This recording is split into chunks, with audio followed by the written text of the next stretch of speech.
হঠাৎ করে আপনাদের ফোনের ডায়াল প্যাড পরিবর্তন হয়ে গেছে।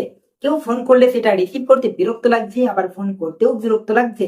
আপনারা চাইছেন আগের ডায়াল প্যাডটা কিভাবে ফিরে পাবেন। তো আজকের এই ভিডিওতে আমি দেখাবো আগের যে পুরনো ডায়াল প্যাড ছিল সেটা আপনারা কিভাবে ফিরে পাবেন। তো ভিডিওটা চলো শুরু করি। তো আপনারা দেখতে পাচ্ছেন আমার ফোনের যে ডায়াল প্যাড সেটা কিন্তু পরিবর্তন হয়ে গেছে।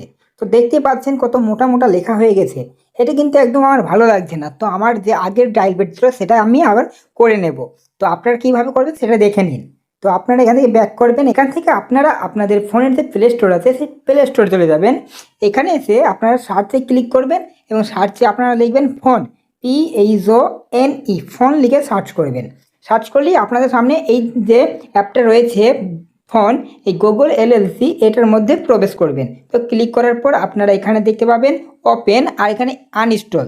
তো আপনারা এই আনইনস্টলের ওপর ক্লিক করবেন। ক্লিক করে আনইনস্টল করে দেবেন।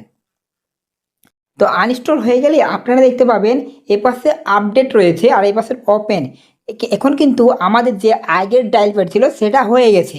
আপনারা যদি এই নতুন যে ডায়াল প্যাডটা এসেছে সেটা যদি আবার করতে চান, তাহলে আপনারা যদি এই আপডেটের ওপর ক্লিক করেন তাহলে কিন্তু আপনাদের নতুন ডায়াল প্যাডটা হয়ে যাবে।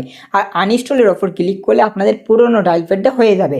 তো আমার হয়েছে কিনা আপনাদেরকে একটু দেখাই। ব্যাক করবেন, এখানে ক্লিক করবেন।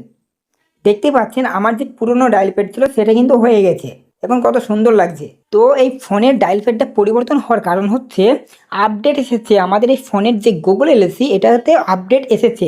আপডেটটা কবে এসেছে এখানে লেখা রয়েছে দেখুন।